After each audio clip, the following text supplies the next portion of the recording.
नमस्कार, good morning. मी केतकी जोशी आणि आपण बघणार आहोत काही महत्त्वाच्या घडामोडी स्पीड न्यूज मध्ये. पुण्यात अक्षय अशोक शिंदे या 22 वर्षांच्या तरुणाचा मृतदेह दौंड तालुक्यात यवतजवळ कालव्यात सापडल्यानं खळबळ उडाली आहे. अक्षय 17 जानेवारीपासून बेपत्ता होता. अक्षयचे एका मुलीबरोबर प्रेमसंबंध होते. मुलीच्या नातेवाईकांनीच अक्षयला गायब केल्याचं दत्तवाडी पोलीस स्टेशनमध्ये सांगण्यात आलं होतं, पण पोलिसांनी योग्य तपास केला नाही, आमच्या म्हणण्याकडे दुर्लक्ष केलं असा आरोप अक्षयच्या कुटुंबियांनी केलाय. अखेर अतिरिक्त पोलीस संचालक संजय कुमार यांनी तातडीनं दखल घेत तपासाची चक्र वेगानं फिरवली, पण तपास सुरू असतानाच अक्षयचा मृतदेह सापडलाय. ही हत्या असल्याचा आरोप अक्षयच्या मावस बहिणीने केलाय. साहेबांनी माझ्यासमोर सरांना फोन लावला आणि सांगितलं की याचा तपास झालाच पाहिजे. तुम्ही का लेट केलं? 5 दिवस तुम्ही काय झोपले होते का? 5 दिवस तुम्ही काय केलं? काहीच नाही केलं का? तुम्ही ह्या केसला एवढं हे घेतलं? आणि तुम्हाला कसं कळालं? मग ही बातमी कोणी कळवली? मला फोन आला माझ्या भावाचा की अक्षय आता नाही राहिला. तुमचं काय संशय आहे? तुमचं काय म्हणणं, तुमची मागणी काय? माझी मागणी हीच आहे की जे आम्ही आधीपासून सांगत आलोय पोलिसांना की आम्हाला त्या मुलीच्या आई वडिलांवरती संशय आहे, तर त्या सगळ्या संशयितांना पोलिसांनी पकडावं, तरच मग आम्ही डेड बॉडी हातात घेणार, नाही तर आम्ही डेड बॉडी हातामध्ये घेणार नाही. तुमचा असा आरोप आहे का की संशय आहे का की हे प्रकरण प्रेम प्रकरणातून जातीवादातून हा, प्रेम प्रकरणातून जातीवादामध्ये झालेलं आहे हे प्रकरण. राज्य सरकारनं नदीच्या काठांवर उद्योग उभारण्यासंबंधीचं धोरण केल्याबद्दल राष्ट्रवादी काँग्रेसनं टीका केली आहे. राज्य सरकारच्या या निर्णयामुळे नद्यांचं प्रदूषण वाढेल अशी भीती व्यक्त करण्यात येते. आघाडी सरकारनं नदीपासून 2 किलोमीटर अंतरावर उद्योगांना परवानगी नाकारण्याचं धोरण आखलं होतं, मात्र हे धोरण आत्ताच्या सरकारनं रद्द केलंय.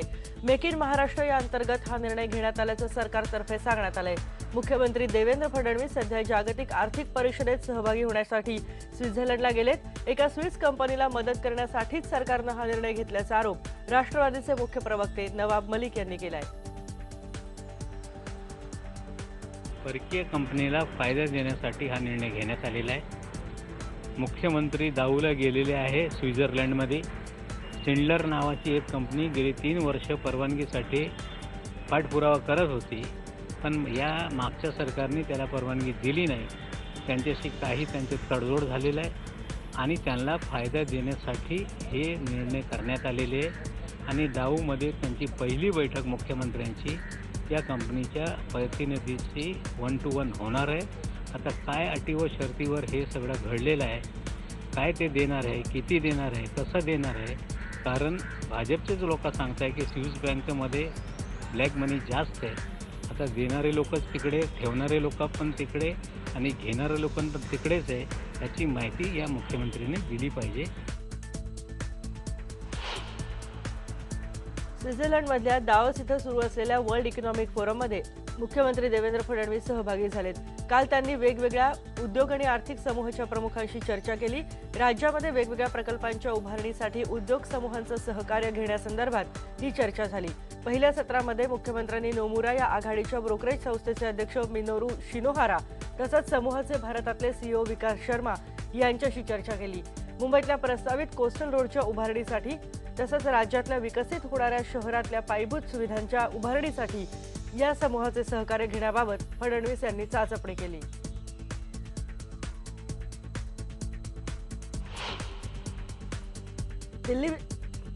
दिल्ली विधानसभा निवडणुकीसाठी उमेदवारी अर्ज भरण्याचा काल शेवटचा दिवस होता आणि काल 3 दिग्गज उमेदवारांनी अर्ज भरले.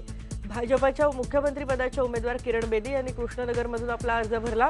आपचे नेते अरविंद केजरीवाल यांनी नवी दिल्ली मतदारसंघातून अर्ज भरला, तर काँग्रेसच्या प्रचाराचे प्रमुख अजय माकन यांनी सदर बाजार भागातून अर्ज दाखल केला. केजरीवाल यांनी किरण बेदींना टीव्ही चॅनलवर खुल्या चर्चेचं आव्हान दिलं होतं, तर आपण फक्त सभागृहात चर्चेसाठी तयार आहोत असं किरण बेदींनी म्हटलं होतं. अजय माकन यांनी मात्र केजरीवाल यांचं आव्हान स्वीकारलं होतं.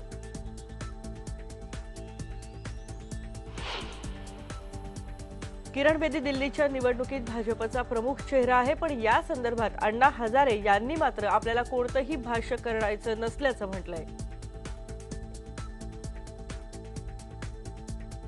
वो क्या है, गंदगी में जाना पसंद नहीं करता. ऐसे राजनीतिक गंदगी में मैं जाना नहीं चाहता. वो मैं बहुत बातें नहीं करना. भाजपच्या मुख्यमंत्रीपदाच्या उमेदवार किरण बेदी यांनी काल राष्ट्रीय स्वयंसेवक संघावर स्तुतीसुमनं उधळली आहेत. संघ ही राष्ट्रवादी संघटना आहे, तसंच संघामुळे देशाचं ऐक्य टिकून राहिलं असल्याची प्रशंसा बेदी यांनी केली आहे.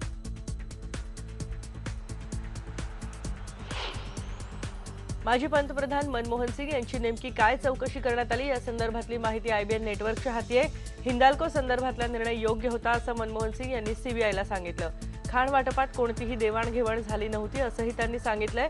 भाजपनं ही चौकशी कोणत्याही राजकीय सूडबुद्धीनं होत नसल्याचं स्पष्ट केलंय, तर काँग्रेसनं मात्र या चौकशीला राजकीय रंग देण्याचा प्रयत्न होत असल्याचा आरोप केलाय. कांग्रेस भी दो स्वर में बोल रहे, एक स्वर में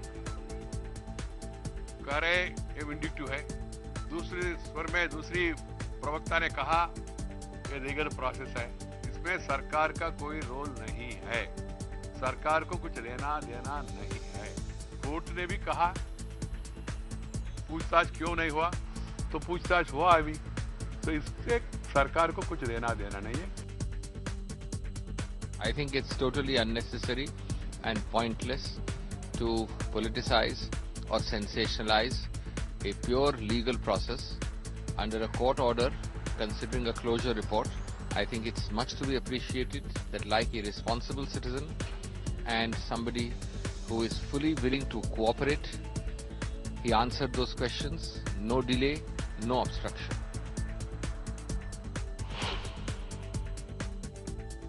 भारत आणि अमेरिकेमधल्या अणु कराराला पुढे नेण्याबाबत हालचालींना वेग आलाय. सूत्रांच्या माहितीनुसार अणुभट्ट्यांमध्ये अपघात झाला तर भरपाई कोणी द्यायची या मुद्द्यावर अमेरिकेनं आपली भूमिका मवाळ केली आहे. जी कंपनी यंत्रसामुग्री पुरवेल भरपाईची जबाबदारी त्या कंपनीचीच असेल यावर भारत ठाम आहे. यावर मार्ग म्हणून आता $25 कोटी विमा फंड तयार करण्याचा प्रस्ताव पुढे आलाय. दोन्ही देशांच्या अधिकाऱ्यांची महत्त्वपूर्ण बैठक वॉशिंग्टनमध्ये होणार आहे.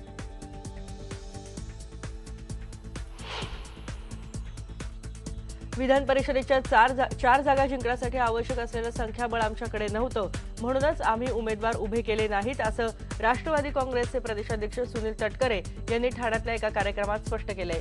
लोकसभा आणि विधानसभा निवडणुकीच्या अपयशानंतर स्थानिक स्वराज्य संस्थांच्या निवडणुकीत राष्ट्रवादीला यश मिळाल्याबद्दल त्यांनी समाधान व्यक्त केलंय. आता जिल्हा बँकांच्या निवडणुकीत राष्ट्रवादी आणखी जोमानं उतरेल असंही तटकरे यांनी सांगितलंय. चारही जागांच्यावरती जर काही स्वतंत्र निवडणूक होतात याचा अर्थ 145 मतांचा कोटा स्पष्ट होतो. आज शिवसेना भारतीय जनता पक्षाकडे जवळपास 190 मतं आहेत. त्यामुळे तसा उमेदवारी अर्ज भरण्याचा काय अर्थ नव्हता म्हणून राष्ट्रवादीने अर्ज भरला नाही.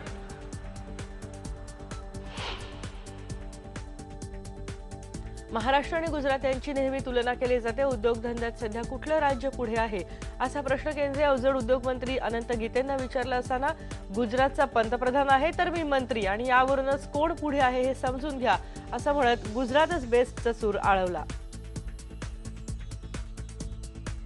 पंतप्रधान गुजरातचे आहेत आणि मी मंत्री महाराष्ट्राचे, त्यामुळे क्रमांक तुम्ही लावा. डोंबिवली एमआयडीसी परिसरात हिरवा पाऊस पडून आता वर्ष होत आलं, पण या भागातलं प्रदूषण कमी करण्यात पर्यावरण विभागाला अपयश आलंय आणि यावरूनच पर्यावरण राज्यमंत्री प्रवीण पोटे यांनी आपल्या अधिकाऱ्यांची आणि कंपनी मालकांची चांगलीच खरडपट्टी काढली. पोटेंनी एमआयडीसी भागाचा दौरा केला. तिथलं प्रदूषण बघून ते प्रचंड संतापले.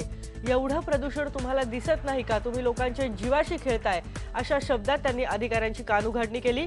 तुम्ही सरकारचा पगार घेता तेव्हा जबाबदारी समजून घ्या असा इशाराही त्यांनी अधिकाऱ्यांना दिला. उत्तर नाही पाहिलं, पब्लिक समोर उभे राहून आम्हाला उत्तर द्यावं लागतं. तिथे झोपा करता का तुम्ही लोक? हा स्मेल येऊन राहिला, हा कसा काय येऊन राहिला? इथे लोकांशी जीवनाशी खेळता समजत नाही तुम्हाला लोकांना? गव्हर्नमेंटचा पगार घेता का? फुकट थोडी आहे तुम्ही? याला प्रोजेक्ट म्हणतो. तर एवढा स्मेल येऊन राहिला, लोकांना रुमाल काढून तोंडाला लावा लागून राहिले. त्याला वाटत नाही तुम्हाला लोकांना? कोणता वार का बनलाय? बुधवार फॅक्टरी बघत नाही काय? मग पूर्ण फॅक्टरी साफ केली आहे.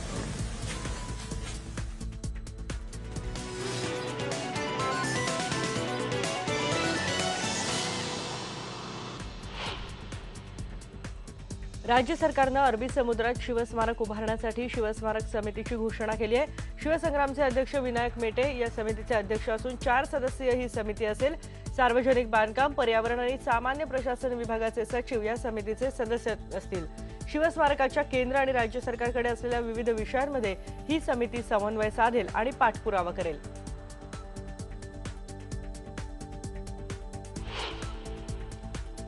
सोलापूर आरटीओ कार्यालयाकडून जप्त करण्यात आलेली वाहनं आणि त्यांचे स्पेअर पार्ट्स चोरी होत असल्याचा धक्कादायक प्रकार समोर आलाय. सुरेश इंगळे आणि संतोष भोकरे या 2 रिक्षा चालकांच्या रिक्षा वाहतूक पोलिसांनी कारवाई करत रिक्षा जप्त केल्या होत्या. त्यानंतर या दोघांनी दंडही भरला आणि आपल्या रिक्षा परत घेण्यासाठी ते आरटीओ मध्ये गेले तेव्हा रिक्षा चोरीला गेल्याचं त्यांना सांगण्यात आलं. या दोघांचं कुटुंब रिक्षांवरच चालतं आणि आता 2 महिने ऑफिसमध्ये चक्रा मारूनही या दोघांनाही रिक्षा मिळालेल्या नाहीत. त्यामुळे दाद मागायची कुणाकडे असा प्रश्न या दोघांना पडलाय. आरटीओ अधिकारी मात्र उडवाउडवीची उत्तरं देत आहेत.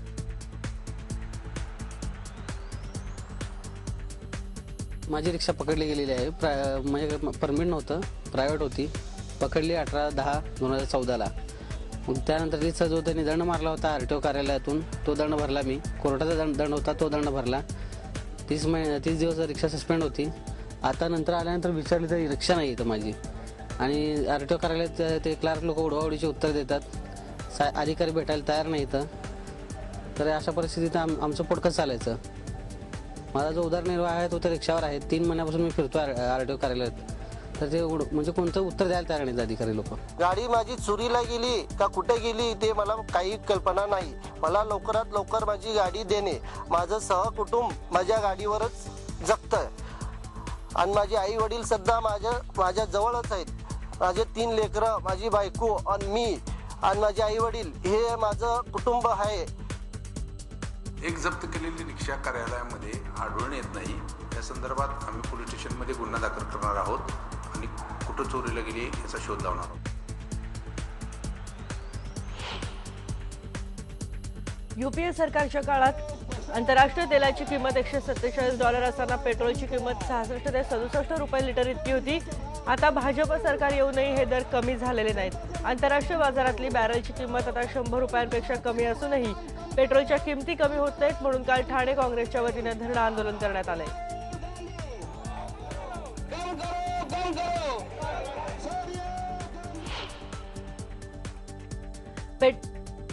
पेट्रोल दरवाढ आणि दुष्काळग्रस्त शेतकऱ्यांना एकरी 25,000 रुपये मदत मिळावी यासाठी अकोला काँग्रेस कमिटीनं जिल्हाधिकारी कार्यालयासमोर धरणं आंदोलन केलं. दुष्काळग्रस्त शेतकऱ्यांसाठी सरकारनं जाहीर केलेलं पॅकेज फसवं आहे. कोरडवाहू शेतीला 25,000 रुपये, बागायती शेतीला 50,000 रुपये तर फळ बागायतदारांना 75,000 रुपये हेक्टरी देण्याची मागणी आंदोलकांनी केली. पेट्रोल दरवाढ आणि दुष्काळग्रस्त शेतकऱ्यांना एकरी 25,000 रुपये मदत मिळावी यासाठी अकोला काँग्रेस कमिटीनं जिल्हाधिकारी कार्यालयासमोर धरणं आंदोलन केलं. सरकारनं घोषित केलेलं पॅकेज फसवं असल्याचा आरोप त्यांनी केला.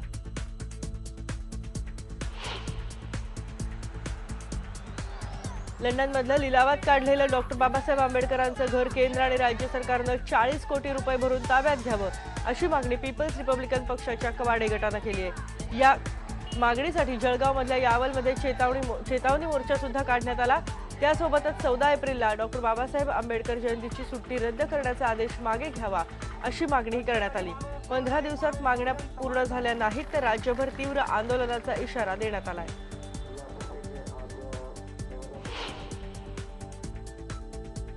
रिपब्लिकन पार्टी ऑफ इंडियाच्या वतीनं पुणे जिल्हाधिकारी कार्यालयासमोर हल्लाबोल आंदोलन करण्यात आलं.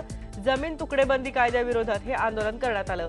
या कायद्यामुळे लोकांना 1-2 गुंठे जमिनीचे व्यवहार करता येणार नाहीत. हा निर्णय सर्वसामान्यांवर अन्याय करणारा आणि बिल्डर हिताचा असल्याचा आरोप आंदोलकांनी केलाय.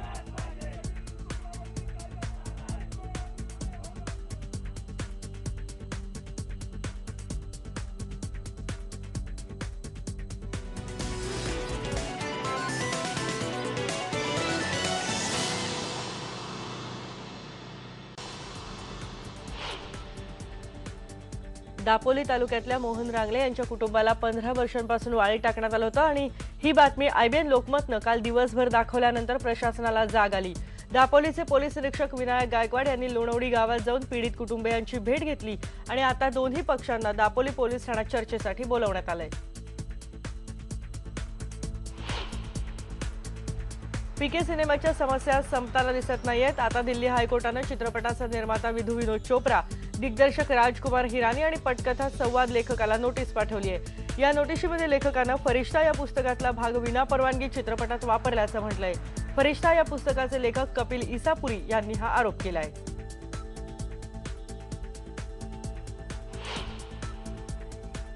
क्लासमेट सिनेमाची टीम मनसे अध्यक्ष राज ठाकरेंना भेटायला गेली होती. त्यांनी राज ठाकरेंना सिनेमाची ऑडिओ सीडीही दिली. पायरसीच्या प्रश्नावर यावेळेला चर्चा झाली. मला भेटले होते अजितपूरच्या मुलीच्या मला सांगितलं, मी म्हटलं माझा पिक्चर बघायचं राहिला आहे तो म्हणजे युट्यूबवर आहे. मी त्या रिदम हाऊसमध्ये विचारलं की DVD आली आहे का, ते म्हणजे अजून आठवड्याभरानं येईल हे. आणि त्याच्या दुसऱ्या दिवशी मी त्यांना भेटलो ते म्हणजे युट्यूबवरती आहे. मग मी युट्यूबवरती चेक केली, ती सेन्सॉरची कॉपी मला राजू सांगा होता.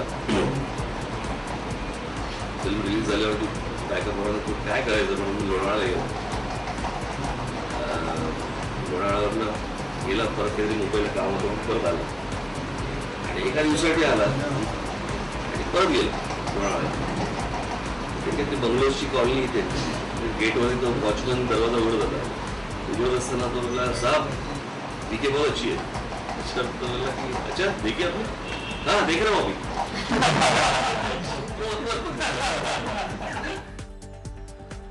आणि स्पीड न्यूज मध्ये आपण इथेच थांबणार आहोत, पण आम्ही जाता जाता आठवण करून देतोय आजच्या स्टाईल टॉक टाइमच्या. स्टाईल टॉक टाइम मध्ये आपण बोलणार आहोत त्वचेच्या काळजीबद्दल. त्वचेची काळजी जर घ्यायची असेल तर फेशियल, मसाज यासोबतच अनेक प्रोडक्ट्स कशी वापरायची आणि याविषयीच बोलणार आहेत ब्युटिशियन चित्रा कुशारे. तुम्ही सुद्धा आमच्या कार्यक्रमात सहभागी होऊ शकता. फोन करून तुमचे प्रश्न तुम्ही आम्हाला विचारू शकता. दुपारी 2:30 ते 3 या वेळेत. आमचा नंबर लिहून घ्या, 0226689926 3.